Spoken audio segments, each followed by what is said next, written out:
Hello, my self doctor Ranveer. आज हमें कुछ अलग टॉपिक के बारे में डिस्कस करने वाले हैं।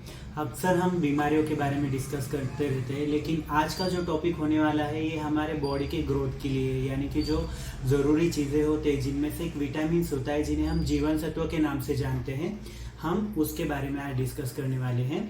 विटामिन यानी कि जीवन सत्व ये ऐसा घटक होता है जिसकी ज़रूरत हर एक जीव को होती है अल्प मात्रा में, जो हमारे भोजन में से प्राप्त होता है और जो हमारे शरीर को उचित कामकाज के लिए, साथ ही शरीर के विकसित होने के लिए बहुत ही ज़्यादा ज़रूरी होता है।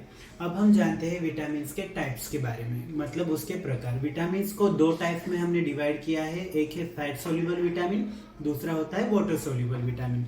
तो इसमें से हम अभी आपको पूरी डिटेल जानकारी प्रोवाइड करने वाले हैं। तो सबसे पहले मैं आपको बताता हूँ विटामिन कौन से होते हैं और उनके नेम्स जो हम साइंटिफिक लैंग्वेज में उन्हें पुकारते हैं।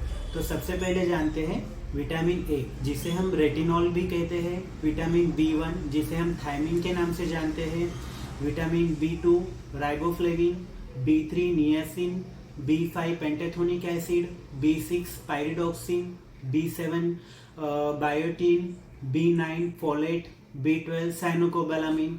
साथ ही इसके विटामिन सी जिसे हम एस्कोबिक एसिड के नाम से जानते हैं, विटामिन डी को कैल्सीफेरॉल, विटामिन ई को टोकोफेरॉल और के विटामिन को फिलोक्विनोन नाम से जानते हैं। तो अभी इनमें से जो फैट सोल्यूबल विटामिन होते हैं उसके बारे में मैं आपको जानकारी देता हूं, जिनमें हम शामिल करते हैं vitamin A, D, E and के, और बाकी जो बचे हुए विटामिन है ये वाटर सोल्यूबल विटामिन होते हैं which are expected through our bodies. अब इसमें से जो विटामिन B12 होता है ये एकमात्र ऐसा विटामिन है जो कि कई सालों तक लीवर में स्टोर रह सकता है। अभी हम जानकारी लेते हैं विटामिन के कॉजेस, डेफिशिएंसी के बारे में, मतलब उसके जो कारण होते हैं डेफिशिएंसीज के, उसके बारे में। विटामिन की जो डेफिशिएंसी है ये किसी भी उम्र के व्यक्ति को कभी भी हो सकती है, जिनमें पौष्टिक आहार का शामिल न होना, माल एब्जॉर्प्शन, कुछ बीमारियां जिन्हें कि हम सीलियाक डिसीज, क्रॉन्स डिसीज के नाम से जानते हैं, साथ ही सूरज की जो रोशनी होती है उसकी कमी, जो कि विटामिन डी के लिए बहुत ही ज़रूरी होती है, प्लस आपकी उम्र यानी कि एज फैक्टर और जेंडर, ये भी काफ़ी ज़्यादा मायने रखता है विटामिन डेफिशिएंसी के लिए। Hello, my self doctor Ranveer. आज हम जानकारी लेने वाले हैं विटामिन डी के बारे में, जिसे हम कैल्सीफेरॉल के नाम से भी जानते हैं। तो चलिए डायरेक्टली स्टार्ट करते हैं इसके इम्पोर्टेंस के बारे में। मुख्य तौर पर जो विटामिन डी होता है ये हमें सूरज के जो किरण होते हैं, सूर्य किरण से प्राप्त होता है। इसीलिए डेली आपको 10 से 15 मिनट तक सूर्य की किरणों को एक्सपोज होना चाहिए ताकि आप में विटामिन डी की कमी ना हो। विटामिन डी ये जो होता है कैल्शियम के एब्जॉर्प्शन में हेल्प करता है, साथ ही हमारे दांत और हड्डियों के लिए और उनके विकास के लिए भी बहुत ज़्यादा ज़रूरी होता है।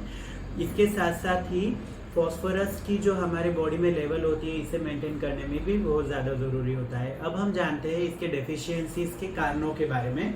सबसे पहले आहार में इसका कमी होना, साथ ही माल एब्जॉर्प्शन, सूरज की रोशनी को जो पीपल ज़्यादा एक्सपोज नहीं होते उनमें इसकी कमी बहुत ज़्यादा महसूस होती है, प्लस किडनी और लीवर, ये जो हमारे बॉडी में दो ऑर्गन होते हैं ये विटामिन डी को बना नहीं पाते, वो एक रीज़न होता है। और लॉन्ग टर्म तक कोई मेडिकेशन ज़्यादा कंज्यूम करना, यानी कि मेडिसिन जिसके हमारे बॉडी पे साइड इफेक्ट हो सकते हैं। अब हम जानकारी लेते हैं इसके लक्षणों के बारे में। सिम्टम में इंक्लूड होते हैं, जो मेन सिम्टम्स है मैं आपको पहले जानकारी देता हूँ। हड्डियाँ जो होती है हमारी वो प्लस जोड़, इसमें दर्द महसूस होना जिसे हम मेडिकल टर्म में आर्थराल्जिया कहते हैं, मांसपेशियों में दर्द होना जिसे हम माइल्जिया कहते हैं, थकान जल्दी महसूस होती है, प्लस मांसपेशियों में ऐंठन, कमजोरी जल्दी महसूस होती है। अडल्ट जो होते हैं उनमें ऑस्टियोपोरोसिस बहुत जल्दी होता है जो कि हड्डियों के कमजोर होने की वजह से होता है, प्लस चिल्ड्रंस में रिकेट्स नाम की बीमारी हो सकती है, जिसके बारे में मैं आपको डिटेल में बाद में इंफॉर्मेशन देने वाला हूँ। अभी सोर्सेज के बारे में जानकारी लेते हैं। विटामिन डी आपको वेजिटेबल डाइट में से किस चीज़ों में से मिल सकता है वो इंक्लूड करते हैं दूध, पनीर, दही, मक्खन और मशरूम। नॉन वेजिटेरियन डाइट में से आप विटामिन डी सालमन मछली plus cod liver oil plus अंडे में से ले सकते हो। सबसे बेस्ट सोर्स होता है हमारा सूरज की रोशनी। तो अभी विटामिन डी के रिलेटेड इन्फॉर्मेशन के बारे में या और कोई बीमारी के इन्फॉर्मेशन के बारे में आपको कोई डाउट हो या क्वेरी हो तो आप मुझे मेरे मेल पे ईमेल आईडी पे मेल कर सकते हो, जो कि मैंने प्रोवाइड किया है, साथ ही अपने मोबाइल नंबर के साथ जहाँ पे जो कि सेम है व्हाट्सएप के लिए, वहाँ पे भी आप मुझे कांटेक्ट कर सकते हो या मैसेज कर सकते हो। कोई बीमारी की इन्फॉर्मेशन के लिए आप मुझे कमेंट बॉक्स में कमेंट कीजिए ताकि मैं वो इंक्लूड कर पाऊँ अपने नेक्स्ट वीडियो में। अगर ये वीडियो आपको गाइज अच्छी लगती है तो इसे ज़रूर ज़रूर ज़रूर सब्सक्राइब की शेयर कीजिएगा, लाइक कीजिएगा, और हाँ, मेरे यूट्यूब चैनल को सब्सक्राइब करना ना भूलिए, और ताकि आपको नए नए एक्साइटिंग वीडियोस की जानकारी मिलती रहे। Hit the bell icon. Till then, take care, see you guys in my next video.